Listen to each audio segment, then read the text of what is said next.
खिलाकर उससे जो बचे वो खाओ, बलि वैष्णव यज्ञ के खाओ करके खाओ। बोला ना ना ना, ये मेरे कुटुंबी इधर न का अर्थ भूल गया। थोड़ी देर के बाद योजना के अनुसार वहां पर एक साधु आया और ध्वनि लगाता है, मातर भिक्षाम देहि, मां भीख दे दो। बोले 3 बार ध्वनि लगाएगा ये, अगर तुमने दे दिया तो ठीक है, नहीं तो तुम्हारे पुण्यों को समेट के चला जाएगा। आहा, प्रतिदिन हवन करने वाला बोला ये मेरा कुटुंबी आत्मा के रिश्ते से उसे देख नहीं पा रहा था। पुरोहित जी ने कहा अगर तू गाय भैंस कुत्ते बिल्ली को आत्मवत नहीं समझ पा रहा तो कम से कम अपने जैसे आदमी को देख करके तो आत्मवत व्यवहार कर ले, पर वो भी न कर पाया। थोड़ी देर के बाद व्यवस्था के अनुसार उस गृहस्थ के पिता जिन्होंने 6 महीने पहले वानप्रस्थ की दीक्षा ली थी, वे द्वार पर भिक्षा की ध्वनि लगाते हुए आ गए और क्या बोले, मातर भिक्षाम देहि। आवाज सुनाई लगी। गृह पत्नी दौड़ी दौड़ी गई, अरे पिताजी आए हैं, पिताजी। दौड़ी हुई आई और आकर के अपने पति को बोली भोजन बाद में करना, पहले पिताजी को कराएंगे।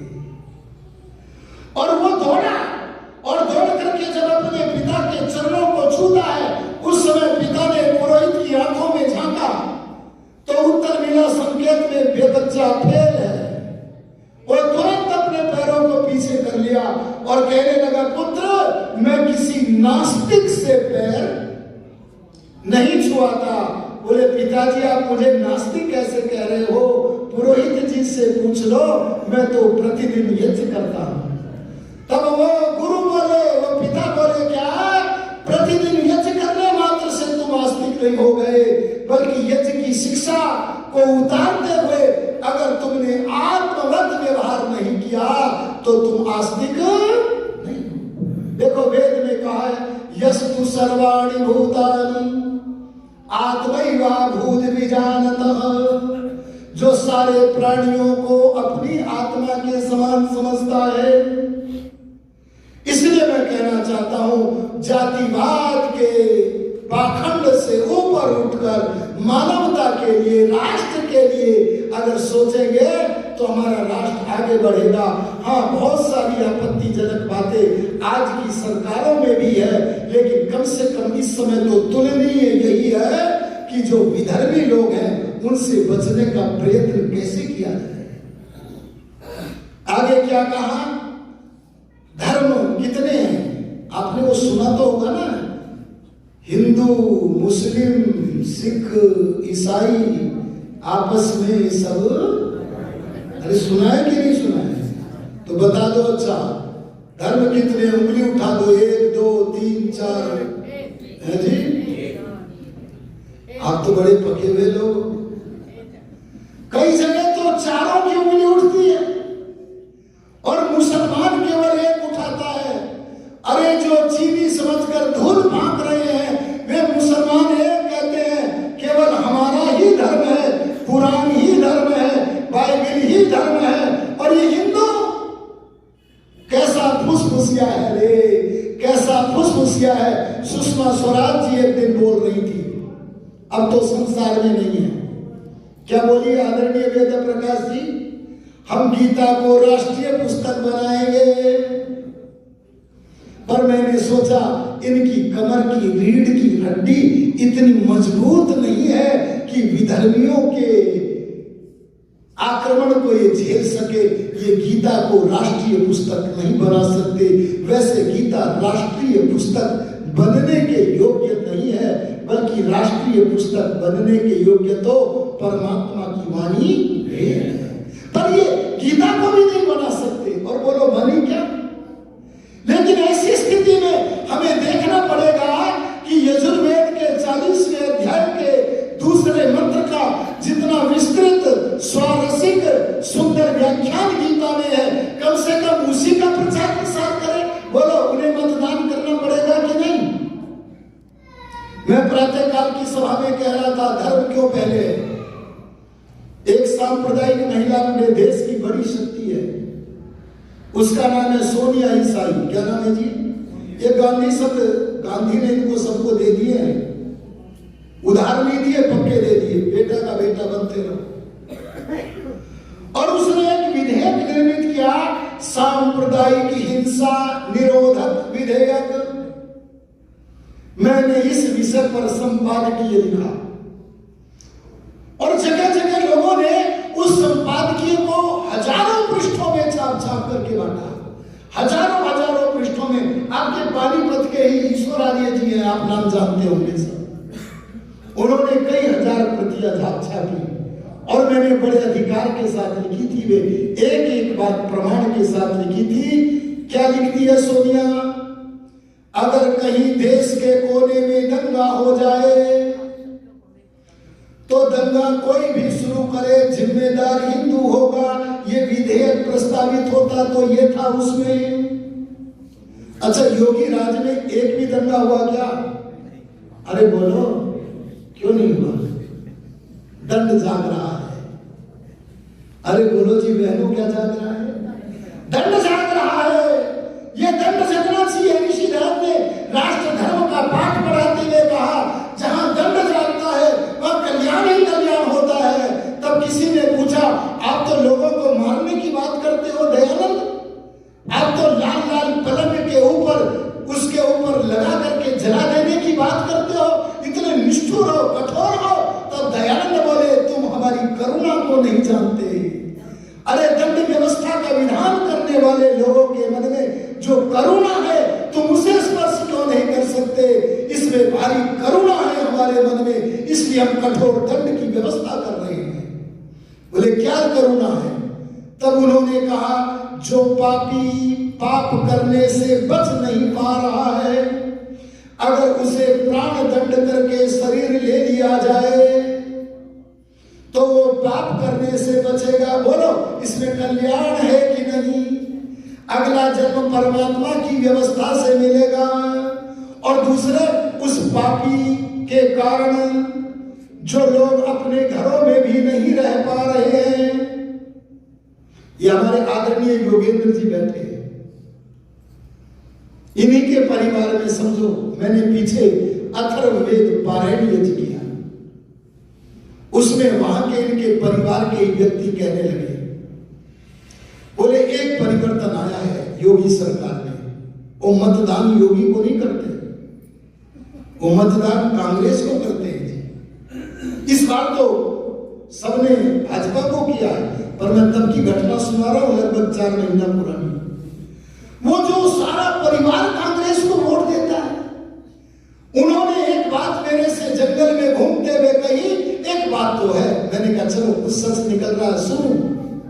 तो उन्होंने कहा, गंगोह से जब मुबारकपुर जाते थे, बैठे बहन जी बैठी है, वो भी बैठे, बोले जब हम गंगोह से आते थे तो कई सारे युवक युवतियां लड़के और बड़े सारे इकट्ठे हो जाते थे। मैंने कहा क्यों होते थे? बोले अपने गांव मुबारकपुर जाना है तो रास्ते में एक बाग पड़ता है और बाग में से निकल करके दुष्ट छीना झपटी करते हैं, उससे बचने के लिए हम संगठित होकर जाते थे। और अब तो कोई लड़की हो लड़का हो, योगी का डंडा चल रहा है और अकेला रात दिन हम आते हैं, ये बात तो है। अरे सुनो, जो योगी को वोट भी नहीं देते उनको भी ये वाक्य बोलने के लिए विवश होना पड़ रहा है। अरे मैं कहना चाहूंगा, राजनीति के नियमों को समझो। अरे मूर्ति पूजा, हम एक बात और मैं कहूंगा, हम उन लोगों का सहयोग करें पर उन जैसे न हो जाए, ये भी ध्यान रखना पड़ेगा। हम उन लोगों का राजनीतिक पटल पर अगर सहयोग करें या उनसे सहयोग लेवे तो हम उन जैसे न हो जाए, बल्कि अपने विचार में कोई परिवर्तन न करते हुए, कोई झुकाव न लाते हुए। दयानंद ने अपने जीवन में कोई परिवर्तन विचार में नहीं किया, कोई झुकाव में नहीं लाए। ऐसे बन करके हमें उनके साथ रहना पड़ेगा, ये राजनीति का नियम कहता है। तो पता लगा धर्म कितने हैं जी? एक। अच्छा, ये किसके लिए है? क्या करनाल वालों के लिए? क्या? देखो भाई, एक बात पूछता हूं, संसार में दो प्रकार के मत चल रहे हैं। अरे बोलो कितने प्रकार के? एक नए हैं, नए को बोलते हैं नूतन, एक पुराने। आप लोग नए को मानते हो कि पुराने को? अरे खुल के बोल दो, किसको मानते हो? पुराने वाले हाथ खड़ा करो। पुराने, शशि जी भी पुराने। अच्छा, कुछ ने हाथ खड़े भी नहीं किए। जो कहते हैं पुराने को नहीं मानते, नए को मानते। कोई नया वाला है क्या? दयानंद से पूछा, तुम नए को मानते हो कि पुराने को? तब जन जागरण करता हुआ दयानंद बोला, जो नया है मैं उसे नहीं मानता। तो क्या पुराने को मानते हो? बोले पुराने में नए में कोई अंतर नहीं है। आज जो नया है कल वो पुराना हो जाएगा। आज जो पुराना है, अरे बोले वो कभी नया था। एक उदाहरण के द्वारा समझो। एक गप्पी को गप चलाने का मौका मिला। अरे बोलो किसका मौका मिला? गप चलाने का। उसने दुनिया में एक नई गप चलाई, एक नई कल्पना चलाई। क्या? खुदा चौथे आसमान पर रहता है। भेड़े पीछे पीछे चल गई, जैसे अखिलेश के पीछे चलती है ना भेड़े, और भी कई है, उनके पीछे पीछे भेड़ चल गई। वो विचारक नहीं चलते अखिलेश जैसे लोगों के पीछे। विचार करने के बाद अगर चले तो बात बने। ये जागरण अगर पैदा हो राष्ट्र में तो बात बने। स्वार्थ को छोड़कर चले तो बात बने। भेड़े चल गई और मोहम्मद एक ने कह दिया चौथे आसमान पर है, भेड़े भी बोली चौथे पर है। किसी ने ये नहीं पूछा पहली आसमान कहां से कहां तक है, दूसरा कहां से कहां तक है, किसी ने नहीं पूछा और मान लिया गया कि चौथे आसमान पर खुदा है। बाद में एक गप्पी और आया, उसने कहा इसकी चल गई तो तेरी भी चलेगी। अच्छा, बाद वाला जब चलाता तो उससे छोटी वाली गप मारेगा कि बड़ी? और उसने बड़ी गप चलाई। उसने गप चलाई ये चौथे पे बोलता है तो मैं बोलूंगा कौन से पे? सातवें पे रहता है। दोनों की चल गई। अच्छा, जब चौथे की चली थी ना तब वो नई थी, और बाद में समय बीता तो वो पुरानी पड़ गई और सातवें की नई हो गई। तुम सातवें पे मानते हो कि चौथे पे? ये हाथ खड़ा करने वालों, इनमें एक नया है, एक पुराना है। अरे तुम नए मत को मानते हो कि पुराने को? दयानंद बोले जो नया है मैं नहीं मानता, जो पुराना है मैं नहीं मानता। फिर किसे मानते हो? ओहो, जब जागरण करने वाले पुरोधा दयानंद बोले सनातन वे नमाहु उत अज्ञस्यात् पुनर्नवः अहोरात्रे प्रजायेते अन्यो अन्यस्य रूपयोः। जो न नूतन है न पुरातन है, जो न नया है न पुराना है, बल्कि सदा रहने वाला है। सदा से था, आज भी है, और जिसका कभी विनाश नहीं हो सकता मैं उसको मानता हूं। उन्होंने तो प्रतिज्ञा की थी, क्या? मेरा किसी नवीन कल्पना को चलाने का, मोहम्मद की तरह, ईसा मसीह की तरह मेरा किसी नवीन कल्पना को चलाने का लेस मात्र भी अभिप्राय नहीं है। तो क्या कर रहे हो? कभी शास्त्रार्थ, कभी प्रवचन, कभी लेखन, कभी वेद भाष्य, ये सारे का सारा अनुष्ठान क्यों कर रहे हो? तब दयानंद बोले नई विचारधारा नहीं, बल्कि भगवान की वेद की विचारधारा। और वेद के भक्त ब्रह्मा से लेकर जैमिनी पर्यंत ऋषियों की बताई गई सनातन विचारधारा का प्रचार प्रसार करना ही बोलो मेरा उद्देश्य है। ये बात गांठ बांध के रख लो, गांठ बांध के। तब तुम्हारा मतदान गलत नहीं हो सकता, तुम्हें कोई बहका भी नहीं सकता। जातिवादी के तुम टुकड़े टुकड़े कर दोगे, उसके विचार को मानोगे नहीं तो फंस जाओगे। 2-4 दिनों का जातिवाद है तुम्हारा। इसलिए मैं कहूंगा सनातन को मानो। देखो एक बात मैं कहता हूं, धर्म और संप्रदाय के अंतर को समझते चलो। संप्रदाय और धर्म की मोटी सी परिभाषा बताता हूं आज। जिस विचारधारा के मूल में, क्या बोला जी मैंने, जिस मान्यता के मूल में मनुष्य होता है वो संप्रदाय है। जिस मत के मूल में कोई मनुष्य नहीं होता बल्कि परमात्मा होता है वो मत क्या है, धर्म। अंतर आया कि नहीं आया? अगर आप इतिहास में से मोहम्मद को निकाल दो, ईसा मसीह को निकाल दो, महात्मा बुद्ध को निकाल दो, एक एक व्यक्ति को इतिहास से निकालते जाना तो एक एक संप्रदाय, एक एक मत धराशायी होता चला जाएगा। पर वैदिक धर्म के इतिहास में से कितने भी बड़े आदमी को निकाल देना, ले लो किसी बड़े आदमी का नाम, चाहे मर्यादा पुरुषोत्तम श्री राम को निकाल देना, और चाहे योगी राज कृष्ण जैसे महापुरुष को निकाल देना, चाहे कपिल कणाद गौतम दयानंद को इतिहास से निकाल देना। देखो अगर इन्हें इतिहास से निकाला तो इतिहास की हानि को तो रोका नहीं जा सकता, वो तो होके रहेगी। पर फिर भी वैदिक धर्म धराशायी नहीं होगा, क्योंकि वैदिक धर्म के मूल में राम कृष्ण या दयानंद नहीं है, बल्कि वैदिक धर्म के मूल में तो बोलो परमपिता परमात्मा। आर्यो श्री राम हो, चाहे योगी राज कृष्ण हमारे आदर्श हो, चाहे महर्षि दयानंद हो, ये सारे के सारे सत्य सनातन वैदिक धर्म के प्रचारक थे, प्रसारक थे, संरक्षक थे, ये हमारे पूज्य हैं। लेकिन वैदिक धर्म का आदि मूल परमेश्वर है। उस परमेश्वर से जुड़ने की चेष्टा करो तो तुमसे कोई न्यूनता नहीं हो सकती। मैं एक बात कहना चाहूंगा आपसे, वर्तमान राष्ट्र की परिस्थिति को देखते हुए तुम कहीं भी चले जाना, अजी मैंने क्या कहा, चाहे मस्जिद में चले जाना, घबराना मत।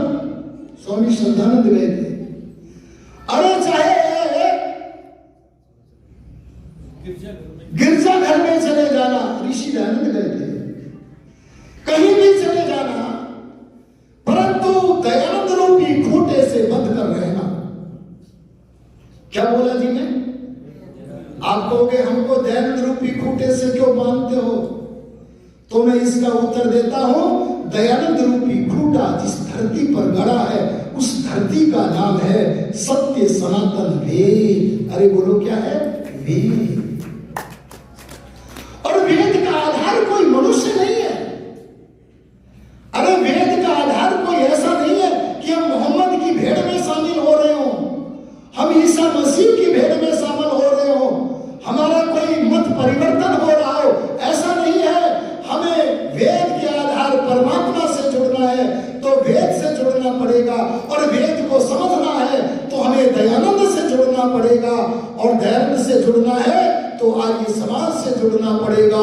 नान्य पंथा विद्यते अयनाय, मोक्ष के लिए, कल्याण के लिए दूसरा कोई भी मार्ग इस समय उपस्थित नहीं। इसीलिए मैं कहना चाहता हूं कि हमें एकमात्र वैदिक धर्म से जुड़ना है, तब जाकर के हम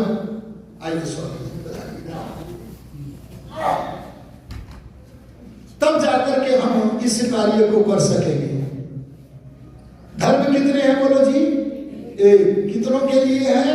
सब मनुष्यों के लिए यही एक मानने योग्य है। और देखो एक बात और कहता हूं, धर्म के आधार पर मैंने कल सुबह भी कहा था, या कल दूसरा दिन है ना इसको, कल कहा था कि धर्म के अनुसार जो रीति रिवाज है,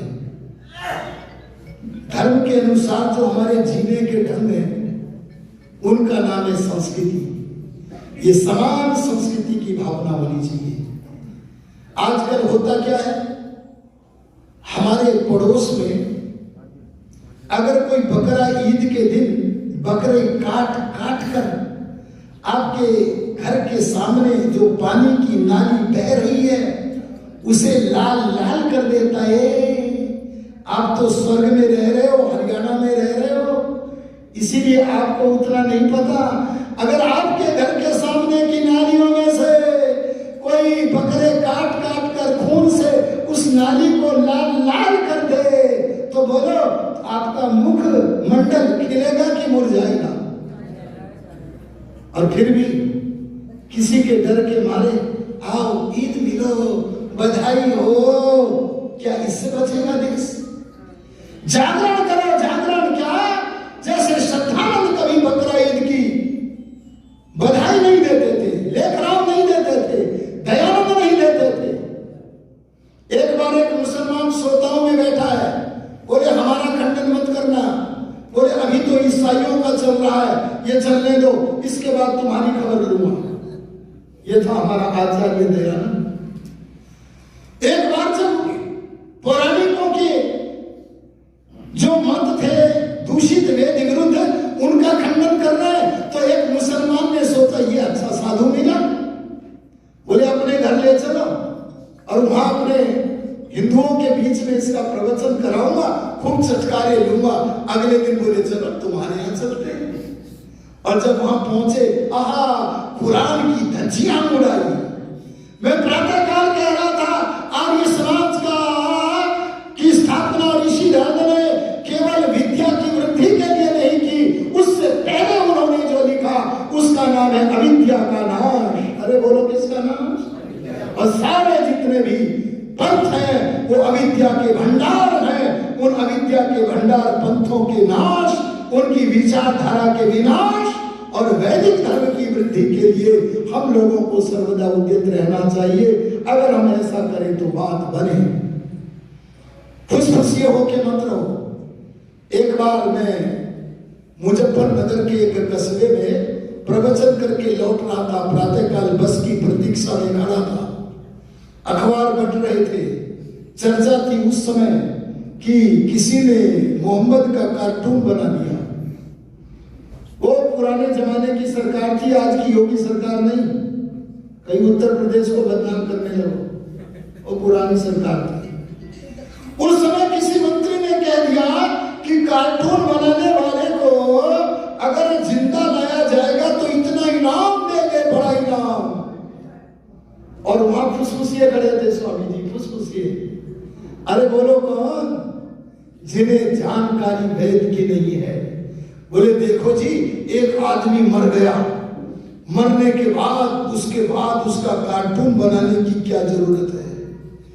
मैंने उस हिंदू को कहा, हिंदू तू क्या इस बात को जानता है वो मरने से पहले कितना बड़ा शांति का विनाश कर गया, कितना उपद्रव पैदा कर गया?